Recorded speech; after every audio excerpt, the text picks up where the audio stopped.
Howdy folks, Steve here. Just want to drop this little video before we get started, moving into what I had filmed from last week. I did get a bunch of new subscribers in the last week or two, so I just want to take a minute, introduce myself. Me, Steve, and my buddy Matt. We work on the old Z together, and basically the backstory to that is we were both just broke. We wanted a race car, so we did what made sense, which was pull our money and buy the cheapest race car we could find. We picked up this old Z, totally stock trim, stock everything, hadn't ran in years, got it for $800, and began our journey. So all that is documented in our older videos. Feel free to check those out. I pretty much documented everything we did every step of the way for the most part. But as of right now, I'll just go over the layout. So just kind of go over this real quick. It's an 83 280ZX 2+2. It is the 4-seater, automatic, factory automatic car. It was a whole car when we got it, and we got rid of a whole lot of it. Basically just eBay, Amazon parts, anywhere we could. We got an eBay intercooler up here in the front. We got an eBay radiator.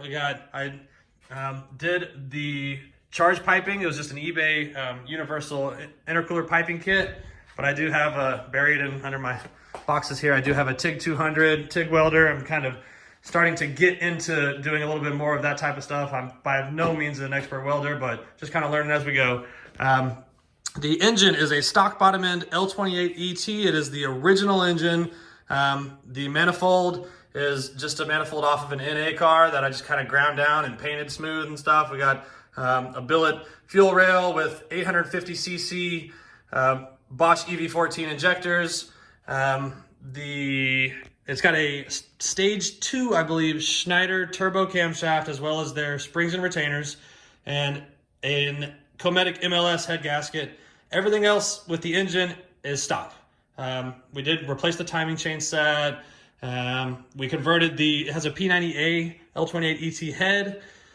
So that means it had hydraulic lifters. So we converted it to a solid lifter so we could run a more aggressive cam in it. For engine management, we are using the Megasquirt MS3. I built the board myself, soldered it all together. I have a knock sensor down here off of an 85 Corvette, and we also have the knock control module off an 85 Corvette for knock detection. These are inherently knocky engines. We've blown a couple of head gaskets in the number 6 hole. So we definitely had some knocking issues in the beginning, and that's when we did the front mount intercooler. And I forgot to mention it is on E85 fuel. The transmission is the stock style Jatco 3-speed automatic slush box. We did modify the separator plate on the valve body, and we blew through one. We blew a planetary gear apart, put in, and we're on the second one now. And just this off season, this winter, I rebuilt it with just AutoZone rebuild kit, nothing too spectacular there. The torque converter is really the money maker here. That's really what makes things happen. It is the stock converter that I had restalled to about 4,000 RPMs by PTC in Kennedale here in Texas. And they did a great job, and this thing just leaves the hole great. Best 60 foot has been a low 1.5s, but we started breaking axles in the back. So we probably gonna shoot for about low 1.6s this year. Try to keep things from snapping in the rear, because we did just at the end of last year, we ended up breaking 2 different axles. So the inside has just been pretty much completely gutted. Inside is just bare. The seat tracks, I just welded into place, nothing too special there. It's really just been very budget driven. The roll cage, or roll bar rather, I built myself using a Harbor Freight pipe bender, which was a whole ordeal in itself. And if you've seen my video where I made the cage, then you saw all about that. But it is a NHRA spec 6-point roll bar. As good as it could possibly be without proper equipment. But I did that myself with 4130 chromoly. Still got glass windows, still got glass T-tops, but it's Lexan everywhere else. Lexan on the back windows and the back windshield. And yeah, that's pretty much it. The rear wheels, I don't actually have the slicks on it now. We have factory turbo wheels, the stock style wheel with 7-inch wide Phoenix slicks on it. So just little skinny slicks, but they have done a great job for us. We've made a million passes on them. They still got some life, but they're gonna need replacement soon. But those puppies will dead hook in even the craziest conditions. The differential has been welded, and that's pretty much it. Honestly, pretty basic stuff. We got rid of as much weight and parasitic loss as we could from the factory setup. And basically, oh, I forgot something very important. So the real reason that we're fast is these guys right here. Force Performance turbochargers located out in Van Alstyne. Those guys hooked us up big time on this turbocharger.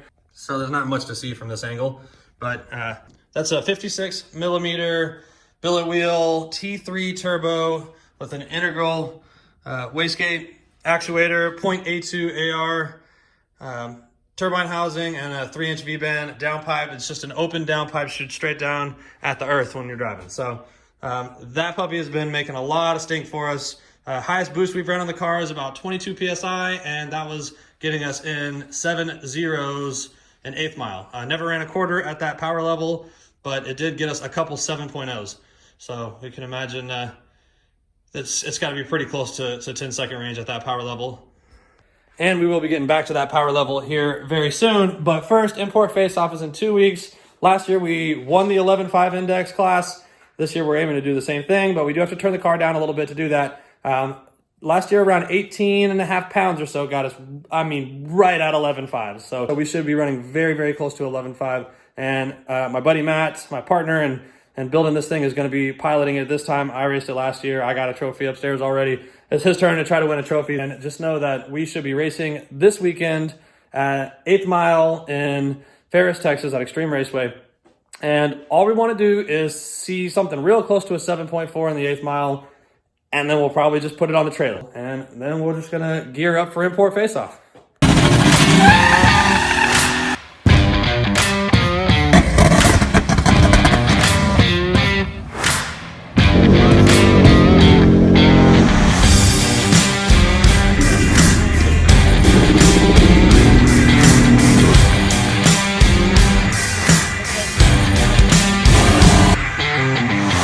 So it's Sunday night. Matt and I didn't get together and do anything to the Z this week. We're kind of at a roadblock here, or an impasse. We have the breaking up issue that takes place at the very, very top of second gear or third gear under high load. It's not a severe breakup by any means. It's a very subtle, just little, just blip that happens sometimes worse than others. And I've been making all kinds of changes and adjustments to the input signal. What I'd like to do next with that is just get it back on batch fire the way that it used to be when it ran totally fine. We went very fast like that. We made a lot of power. If we have to run it like that, that's not a big problem. But what I have been thinking about this weekend, even though I haven't really worked on the car, I never stopped thinking about it. So I've been just going through all of the transmission description operations, how all the hydraulics and components all work with each other. And what I'd like to do is basically try to convert the Jatco to a manual valve body, totally eliminate the need for governors and automatic shifting. We don't use that. We don't need that. So by locking the 2-3 shift valve, that means when we slide that shifter into drive, it should go to third, no matter what the governor pressure is, no matter what the throttle pressure is. So now we move on to the 2-3 shift valve, which is this guy right here in the middle. And this plate holds it on. So it's normally flush like that. Whenever the valve is activated, it pushes down about yay far. So really, we just need someone to take up that amount of space there. Just getting a little stack of washers and just running a quick weld on the sides to hold them all in one piece, grinding them smooth, and I'm just gonna be installing them under that plate on top of the 2-3 shift valve. And that'll hold that in the down position. So I just made a disappointing revelation. So I was just looking at all my diagrams after making these changes to the valve body and realized that locking the 2-3 shift valve is not going to solve, it's not going to be the fix for us. Although I think it would cause third gear or drive to be third gear only. I'm pretty confident that would work. Unfortunately, what I neglected to consider is reverse. Reverse actually uses the 2-3 shift valve, but it doesn't actuate it. It uses it in the off position. The only way that's gonna work is if I don't mind not having reverse, which is a deal breaker for me. So kind of back to the drawing board on that. but I just want to at least try another valve body. Perhaps the issue that we're experiencing is in that valve body. So I'm just going to try a different valve body and see what that does. All right, so it's the next night. I got the Z up in the air, up on jacks, and after realizing last night that the 2-3 shift valve modification I made yesterday is not going to do any good, we're not going to have reverse with that, I went ahead and abandoned that. Anyway, I have another valve body from the shop that's just totally stock separator plate, stock everything, and I'm going to just throw that into the car just to eliminate the possibility that the separator plate or the shift kit modifications are causing any of this drama. So we're going to put a stock valve body in it. I also brought home the governor valve assembly. The reason I'm even talking about the governor assembly is because that is the component that is responsible for gear changing. If governor pressure is insufficient or is too high, it's going to affect that third gear shift. So I do have another governor out of another transmission I'd like to put in this one to see if that will help that third gear shift also. And another thing I'm going to do is put the trigger wheel, the original OE optical trigger wheel, back in the distributor and put all our injector drivers back on the main motherboard. And we're going to see if that fixes our breaking up issue. In all likelihood, I'll have to put the fuel dampener on the system somewhere. It doesn't really matter where it goes. You know, the dampener is going to do its job anywhere. As long as it's between the fuel rail and the fuel pump, it's going to do its job. So that's on the docket for tonight. So I got the valve body out of the car. This is the one that was in it. You'll notice it says 3N71B and then a number 5. And this one says number 4 on it. The one distinct difference is you'll see on this one, you see like a cylinder shaped, like a round shaped cast in the cast right here, here, and here, but not here. There's a hole, but there's nothing here. Well, this one does have something right there. And what that is the 2-3 timing valve. And as far as I know, they're the same in every other way. So anyway, I want to go ahead and throw this valve body in, and we're going to see if that makes any kind of difference on our 2-3 shift. And the tail shaft housing off, and here we have the governor valve, which is that little guy there with those 4 bolts. All right, so as my next order of business, I'm going to be up under the dashboard here in my mess of wiring that I already kind of unhinged here. And so we're going to be cutting all 6 of these wires and soldering them to these 3 wires here. And then we're going to be replacing the trigger wheel and the distributor, and that will pretty much be all for that. And although it is disappointing to be undoing the sequential modifications that we made, we have to figure out this breakup issue. The only way that I know how at this point, you know, I've tried everything. I mean, you've seen me. I've literally spared no expense and no effort to figure this problem out. So now I'm going to revert it back to the way it was. If it still breaks up, then I know that there's still something else going on. We're gonna just go ahead and put it right back. Here's our old trigger wheel. Luckily I'm a hoarder and I don't ever throw anything away. So we have that. We're going to wire up to our main drivers. So if we have to leave it in batch fire, that really doesn't bother me that much, as long as it runs good. So that's really the main concern. But we'll see, we'll go ahead and get these wires soldered up and take it for a drive, see how it does. So I just finished putting the old trigger wheel in the distributor. I have an 1150 tune saved in the laptop. It was a very good tune for that index. And really not much has changed. I am gonna go ahead and put the dampener in line right now because I actually still got a little bit of time, but yeah, should be able to just flash that 11.5 tune on it. And as long as we don't have any breaking up issues and the transmission shifts like it's supposed to, then this will be the way that the car goes to import face-off in 3 weeks. The car seems to work just fine under normal driving conditions. It shifts into third, no problem.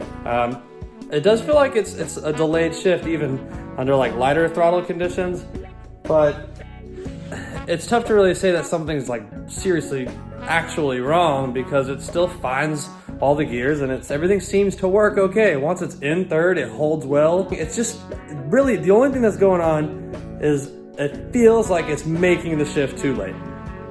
Well, it's definitely making the shift too late. But I'm gonna go ahead and get it back together with this other governor valve, and we'll just see what happens. I think we might just try to adapt our shifting timing, just make the 2-3 shift a lot sooner, and as long as that works okay, then we'll just be sending it like that. Honestly, I don't see enough reason to go and tear this transmission all the way back apart again. I did find a bunch of metal flakes in the oil pan, but that's kind of becoming normal around here. Transmission's back together, added a little fluid to it as needed, about to drop it off the jacks.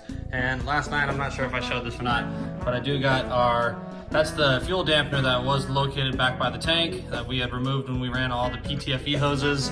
I'm gonna go take it for a drive and see if it's any better. And hopefully that's where we'll end this video.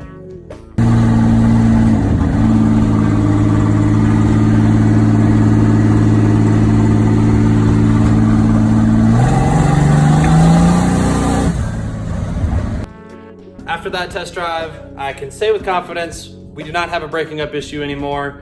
I made a couple high boost hits. I lowered the boost down to gate and just made a bunch more pulls all the way up to 6,000 and no breaking up whatsoever. So it looks like we're gonna be sticking with batch fire with the old school trigger wheel. And for the foreseeable future, I don't know that I'm gonna really try to fight that sequential nonsense anymore. I just don't see the point.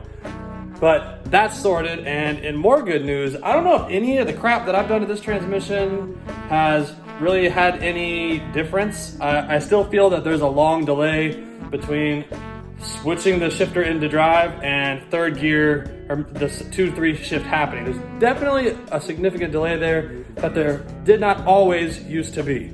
That said, I did some experimenting about trying to early shift it, just sitting in third, pedal to the floor, going for the 2-3 shift earlier to just kind of calculate how long it takes for the shift to happen.